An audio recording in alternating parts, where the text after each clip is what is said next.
Hello दोस्तों, कैसे हैं आप सभी लोग। आप सभी का स्वागत करता हूं फिर से अपने चैनल पर। गाइस, आज हम फिर से एक नई आपके लिए जजमेंट लेकर आए हैं, जिसको आज हम इस वीडियो में समझने वाले हैं। तो जो भी नए एडवोकेट हैं या फिर लीगल इंटर्न हैं या लॉ के नए स्टूडेंट हैं जो फ्यूचर में प्रैक्टिस करना चाहते हैं, तो उनके लिए केस लॉस के बारे में प्रैक्टिस करना, केस लॉस को रीड आउट करना, कम समय में कैसे रीड आउट करना, केस को कैसे बारीकी से समझना है, इसके बारे में मैं आपके लिए डेली जो है एक जजमेंट लेकर आता हूं और कोशिश करता हूं आपको वो सारे पॉइंट समझाने की जो लीगल पॉइंट है और जो केस के फैक्ट से रिलेटेड है या फिर क्या आर्ग्यूमेंट रही लर्नेड काउंसिल्स की तरफ से, क्या कोर्ट का लास्ट डिसीजन रहा, उस पर हम समझते हैं अपनी इस पूरी वीडियो के अंदर। तो स्टार्ट करते हैं, क्योंकि मैं जो है अभी आपको डिस्ट्रिक्ट कोर्ट्स की जजमेंट करवा रहा हूं, क्योंकि जब भी आप प्रैक्टिस करते हो तो निचली कोर्ट से ही प्रैक्टिस आपकी स्टार्ट होती है और निचली कोर्ट में ही क्या क्या स्टेप लिए जाते हैं ये आपको पता होना चाहिए। तो आज हम फिर से आपके लिए चोरी से रिलेटेड, थेफ्ट से रिलेटेड एक ऐसी जजमेंट लेकर आए हैं जो आपको इस तरीके के केसेस को डील करने में हेल्प करेगा। या फिर आप किसी भी केस से डील कर रहे हों तो ये जजमेंट जो मैं आपको ये पढ़ा रहा हूँ, समझा रहा हूँ, ये आपको हेल्प करेगा किसी और जजमेंट को भी आपको किस तरीके से बारीकी से देखना है। तो स्क्रीन पर आपको दिख रही होगी ये 24 मार्च 2025 की जजमेंट है। अब बात कर लेते हैं कि इस केस के फैक्ट क्या हैं और उसको समझ लेते हैं। तो एक एफआईआर दर्ज होती है जिसका एफआईआर नंबर 204/2016 में एक एफआईआर दर्ज होती है और ये इंसिडेंट भी 2016 का ही है। और यहाँ पर एक चोरी होता है। क्या चोरी होता है? एक मोबाइल फ़ोन चोरी होता है। मोबाइल फ़ोन कौन सा है? सैमसंग का मोबाइल फ़ोन है। सैमसंग का मोबाइल फ़ोन चोरी होता है और यहाँ पर जो कंप्लेनेंट है वो क्या है, जो सूर्या टूरिस्ट ट्रैवल्स है इसके बाहर जो है खड़ी रहती है और अपना फ़ोन पे बात करती है अपने फ़ोन से किसी और से। और उसी दौरान जो है 3 व्यक्ति वहाँ पर आते हैं और मोटरसाइकिल पर आते हैं, गलत रोंग साइड से यानी अपोजिट साइड से आते हैं और कंप्लेनेंट के मोबाइल फ़ोन को लेकर चले जाते हैं, यानी स्नैच कर लेते हैं, छीन कर ले जाते हैं। उसके बाद कंप्लेनेंट इसके बारे में पुलिस को बताती है और फिर एफआईआर रजिस्टर्ड हो जाती है। कंप्लेनेंट ये कहती है कि अगर आप अक्यूज़ को मेरे समक्ष लाओगे तो मैं उसे जो है पहचान लूँगी कि यही वह अपराधी है। और इन्वेस्टिगेशन ऑफिसर जो है एक्यूज़ को पकड़ने की कोशिश करते हैं, लेकिन वो फेल हो जाते हैं उन्हें पकड़ने में, यानी वो नहीं पकड़ पाते। उसके बाद जो इस केस के यानी कि एफआईआर नंबर 204/2016 इसके जो आईओ साहब हैं यानी इन्वेस्टिगेशन ऑफिसर है, उनको एक सूचना मिलती है कि एक ये नाम का व्यक्ति है जिसे कि रंगे हाथ पकड़ा गया है। क्या करते हुए? चोरी करते हुए, यानी कि सिमिलर ऑफेंस करते हुए जो इस केस में ऑफेंस हुआ है। और उसकी एफआईआर क्या है? 163/2016 है। उसने क्या किया है? उसने भी चोरी की है। और यहाँ पर ये कहा गया है कि जो इस 163/16 की जो एफआईआर दर्ज की गई है जिस अक्यूज़ के अगेंस्ट, उसने ये कहा है कि मैंने पहले भी एक अपराध किया था उस समय पर, इस समय पर यानी कि 2016 में जो 2004 एफआईआर नंबर है उसकी डेट पर। और उसमें वो अपनी एक डिस्क्लोज़र स्टेटमेंट लेकर आता है और उसमें ये बताता है कि मेरे साथ ये 2 व्यक्ति भी शामिल थे। कौन कौन थे वो? प्रकाश और बादशाह, ये 2 भी शामिल थे। हम तीनों ने मिलकर क्या की थी? चोरी की थी। किसकी? सैमसंग मोबाइल फ़ोन चुराया था। किसका चुराया था? कंप्लेनेंट का चुराया था। तो ये एक डिस्क्लोज़र स्टेटमेंट जो है आईओ साहब लेकर आते हैं और उसको इस केस में इन्वॉल्व करके केस को प्रोसीड कर देते हैं। यहाँ पर आगे क्या कहा गया है कि पुलिस जो है बादशाह, जो ये तीसरा एक्यूज़्ड है बादशाह, इसको पकड़ने में फेल हो जाते हैं। वो पकड़ ही नहीं पाते, ट्रेस ही नहीं कर पाते, तो इसकी यहाँ पर रेलिवेंसी नहीं बनी। अब यहाँ पर वो ये कहते हैं कि ये जो दो एक्यूज बच गए आशु और प्रकाश, इसके अगेंस्ट हमारे पास पर्याप्त सबूत हैं और पर्याप्त सबूत को इन्वेस्टिगेशन के दौरान इकट्ठा किए गए जो सबूत हैं उन सभी की एक चार्जशीट फाइल बनाकर चार्जशीट को कहाँ पर कोर्ट के समक्ष पेश कर देते हैं, इन दोनों एक्यूज के समक्ष, कोर्ट के समक्ष इन दोनों एक्यूज के अगेंस्ट में। उसके बाद चार्जशीट आने के बाद कोर्ट क्या करती है, एक्यूज़ को समन भेजती है, केस का कॉग्निजेंस लेती है और उसके बाद चार्ज फ्रेम कर दिया जाता है। चार्ज फ्रेम कर दिया जाता है दोनों एक्यूज़ के अगेंस्ट में। अब चार्ज कौन कौन से लगाए गए, किस सेक्शन के अंदर लगाए गए, इसको भी हम समझ लेते हैं। तो ये हमारी सेक्शन है 356। नए कानून में अगर अभी ये कोई इस तरीके का अपराध करता है तो बीएनएस में कौन सी सेक्शन लगेगी, 134, किसकी जगह पर, 356 की जगह पर। अगर 379 चोरी की पनिशमेंट की बात करता है, इसकी जगह पर अभी अगर कोई ऐसा करता है तो कौन सी सेक्शन लगेगी, 303 सबसेक्शन 2।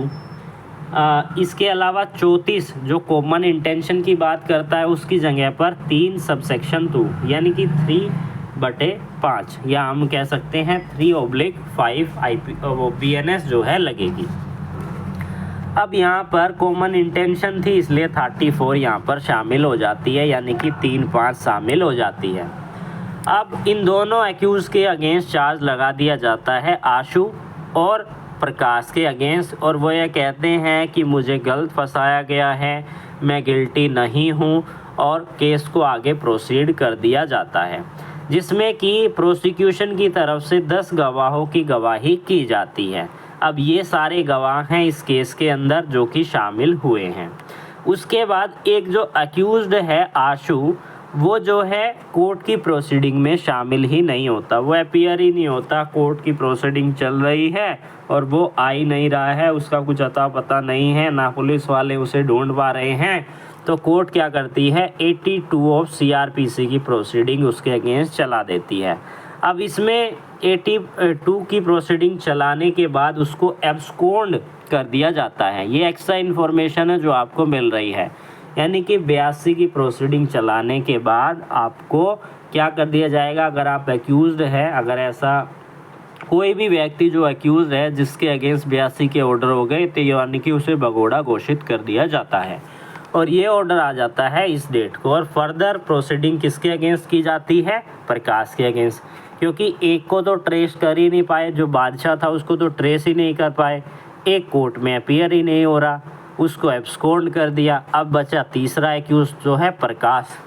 अब प्रकाश की यहाँ पर उसको एक्यूज़ बना के केस को प्रोसीड किया जाता है और इन सभी की गवाही करने के बाद CRPC के सेक्शन 313 के अंदर एक्यूज़ की जो है स्टेटमेंट की जाती है और वो ये कहता है कि मेरे को गलत फंसाया गया है, मैंने ये अपराध किया ही नहीं है, मेरी किसी भी प्रकार से किसी भी अपराध में कोई इन्वॉल्वमेंट नहीं है। उसके बाद फाइनल आर्ग्यूमेंट पर चला जाता है, कोई डिफेंस एविडेंस लीड नहीं किया जाता, ओरल आर्ग्यूमेंट जो है लर्नेड काउंसिल के द्वारा की जाती है। अब एक जो कार्डिनल प्रिंसिपल है उसका आप सभी को पता होगा और नहीं पता है जो पहली बार इस वीडियो को देख रहे हैं उसको मैं बता देता हूँ। कार्डिनल प्रिंसिपल हमें क्या कहता है क्रिमिनल जूरिस्प्रूडेंस का, वो यही कहता है कि जब क्रिमिनल केस की बात आती है तो जो प्रोसिक्यूशन है उसको साबित करना होता है किसी भी केस को बियॉन्ड रीजनेबल डाउट, यानी कि एक मात्र भी डाउट नहीं होना चाहिए कि एक्यूज ने अपराध नहीं किया, अक्यूज्ड ने अपराध किया है, इसकी 100% पॉसिबिलिटी होनी चाहिए, बियॉन्ड रीजनेबल डाउट होना चाहिए। हल्का सा भी डाउट आ गया तो यहाँ पर वो बेनिफिट ऑफ डाउट के अंदर आ जाएगा और एक्यूज को इसका बेनिफिट मिलेगा। यहाँ पर लिखा भी गया है evidence adduced by the prosecution not may और माइट, यानी मे और माइट नहीं होना चाहिए, यानी इसका मतलब है हो सकता है, ऐसा हो सकता नहीं, ऐसा आवश्यक ही होना चाहिए कि अक्यूज्ड अपराधी हो सकता है कि बात यहाँ पर नहीं चलेगी। अब यहाँ पर इस केस के अंदर क्योंकि इस केस की जो एफआईआर थी वो 204/2016 थी, लेकिन किसी दूसरी एफआईआर जो 163/16 थी उसमें डिस्क्लोजर स्टेटमेंट सामने आए और उसके बाद इन दोनों अपराधियों को अपराधी ठहराया गया था। तो यहाँ पर डिस्क्लोजर स्टेटमेंट रिलीवेंट हो जाती है। डिस्क्लोजर स्टेटमेंट क्या होती है इसको समझ लेते हैं। डिस्क्लोजर स्टेटमेंट बेसिकली एक एडमिशन होता है। एडमिशन किस चीज़ का, कि एक्यूज ने वो अपराध किया है, चाहे कोई सा भी अपराध हो। इसमें चोरी का अपराध था कि एक्यूज ने चोरी का अपराध किया था, इसका एडमिशन उसने अपनी डिस्क्लोजर स्टेटमेंट में किया है।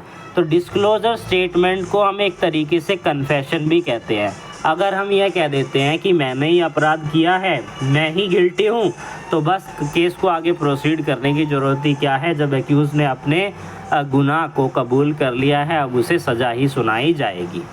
तो ये कन्फेशन डिस्क्लोजर स्टेटमेंट एक तरीके से कन्फेशन स्टेटमेंट ही है। अब यहाँ पर 3 ऐसी सेक्शन है जो रिलीवेंट हो जाती है हमारी, किसकी है, इंडियन एविडेंस एक्ट की। नया कानून का भारतीय साक्ष्य अधिनियम। सेक्शन 25 और 26 क्या कहती है इंडियन एविडेंस एक्ट की? यह कहती है कि अगर आप पुलिस को कोई भी कन्फेशन देते हैं या फिर कोई भी स्टेटमेंट आप उनको देते हैं कि मैंने ये अपराध किया है, तो वो रिलीवेंट नहीं होगा और वो उसके अगेंस्ट प्रूफ नहीं होगा।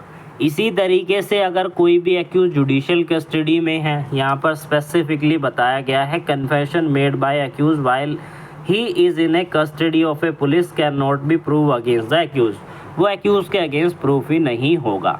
लेकिन यहाँ पर एक और रिलीवेंट सेक्शन है जो कि इसको थोड़ी सी लिमिट देता है, यानी कि जो ये बार लगाया गया है कंप्लीट, इसको थोड़ा सा हटाता है। सेक्शन 27 है इंडियन एविडेंस एक्ट की, जो ये कहता है कि जुडिशियल कस्टडी में अगर कोई व्यक्ति है और वो कोई स्टेटमेंट दे रहा है किसी फैक्ट को डिस्कवर करने के संबंध में, यानी कि वो ये कह रहा है कि मैंने ये अपराध किया है और इसमें जो केस प्रॉपर्टी है या इसमें जो वेपन इस्तेमाल किया है वो वहाँ पर है, तो अगर वो चीज़ रिकवर हो जाती है तो ऐसे में उसके अगेंस्ट में वो डिस्क्लोजर स्टेटमेंट जाएगी। अगर वो रिकवर नहीं होती है उसके पोजेशन से या वहाँ से कहीं से भी, तो वो उसके अगेंस्ट में डिस्क्लोजर स्टेटमेंट नहीं जाएगी। यही यहाँ पर कहा गया है। तो इस प्रेजेंट केस में एक्यूज से कोई भी चीज़ रिकवर नहीं हुई, इसलिए जो डिस्क्लोजर स्टेटमेंट बनाई गई थी, किसने, आशु ने बनाई थी, किसके अगेंस्ट, प्रकाश और बादशाह के अगेंस्ट, तो वो यहाँ पर रिलेवेंट नहीं होगी। तो जो डिस्क्लोज़र का पॉइंट है ये तो यहाँ पर एक्यूज़ के अगेंस्ट से फिनिश हो जाता है। अब बात करते हैं आइडेंटिटी की।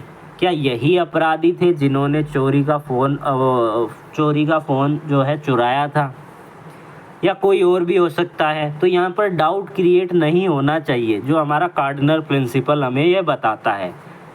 हल्का सा भी डाउट हुआ तो बेनिफिट ऑफ डाउट जो है किसको दिया जाएगा। अब एक्यूज़ ने टीआईपी करने से बना कर दिया। अब ये टीआईपी क्या है, किस सेक्शन में रिलेवेंट है, ये एक्स्ट्रा इन्फॉर्मेशन जो मैं आपको इस वीडियो में दूंगा।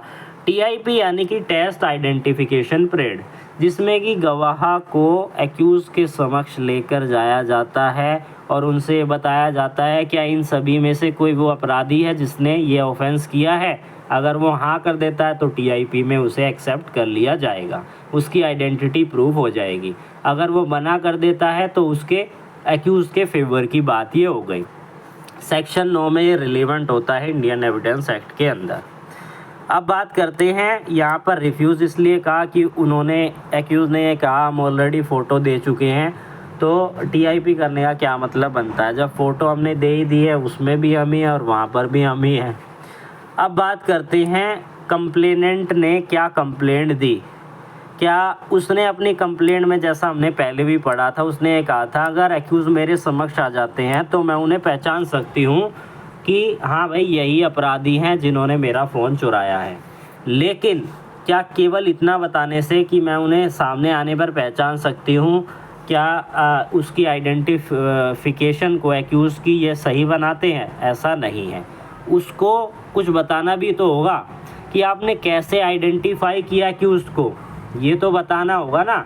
तो इसको एक बारी ध्यान से पढ़ते हैं। It is the case of complainant that 3 person on A motorcycle, यानी 3 व्यक्ति आए मोटरसाइकिल पर, रॉन्ग साइड से आए, मोबाइल फ़ोन को उन्होंने चुरा लिया, ये समय था। कंप्लेनेंट ने क्लेम किया कि वहाँ पर सफिशेंट लाइट थी, there was a sufficient light so that he could have seen the face of the accused with clarity. जब भी कोई ये कह रहा है कि वो चुरा रहा है किसी चीज़ को, तो वो ये भी तो बताएगा कि हाँ वहाँ पर अच्छी लाइट थी, दिन का समय था, अगर रात का समय था तो स्ट्रीट लाइट थी, ताकि वो एक्यूज़ के चेहरे को तो देख सके कि हाँ भाई यही अपराधी थे जिन्होंने चुराया। या इसके अलावा कोई अदर रिलेवेंट फैक्ट, यानी कि उसने बाइक का पीछा किया हो या फिर वो बाइक बहुत स्लो थी जिससे कि वो उनका चेहरा देख पाए, ऐसा कोई भी फैक्ट यहाँ पर नहीं था। तो इसलिए यहाँ पर आइडेंटिफिकेशन भी एक्यूज्ड की यहाँ पर सामने नहीं आ रही और यह डाउट क्रिएट कर रहा है, यानी कि यह डिफ़िकल्ट है विश्वास करना कि आइडेंटिटी एबल हो in the absence of other facts such as कि बाइक स्लो थी एंड उन्होंने उनका पीछा किया। Complainant in his complaint has stated that he can identify the accused person. If so, why the investigation officer did not get the sketch of the accused prepare? अब यहाँ पर ये question जज साहब उठा रहे हैं कि क्यों नहीं आईओ साहब ने उसका स्केच तैयार करवाया एक्यूज का, जब उसको पकड़ा गया क्यों नहीं करवाया? तो गलती किसकी है? आईओ साहब की। मिल किसको रहा है इसका बेनिफिट? एक्यूज को मिल रहा है। तो यहाँ पर आइडेंटिफिकेशन ही क्लियर नहीं हुई, यानी कि यहाँ पर आईओ साहब कर सकते थे कोशिश ताकि उसकी आइडेंटिफिकेशन हो सके। अब आगे थोड़ा सा पढ़ लेते हैं, जजमेंट कंप्लीट ही हो चुकी है। There is no other evidence available on record which can establish any link between the accuse and crime, यानी कि जो अपराध हुआ है और जो अपराधी है उसके बीच में कोई भी ऐसा लिंक नहीं हमें मिल रहा है जो ये साबित कर सके कि इसी अपराधी ने अपराध किया है। जो जितने भी विटनेस है सारे पुलिस ऑफिशियल्स हैं।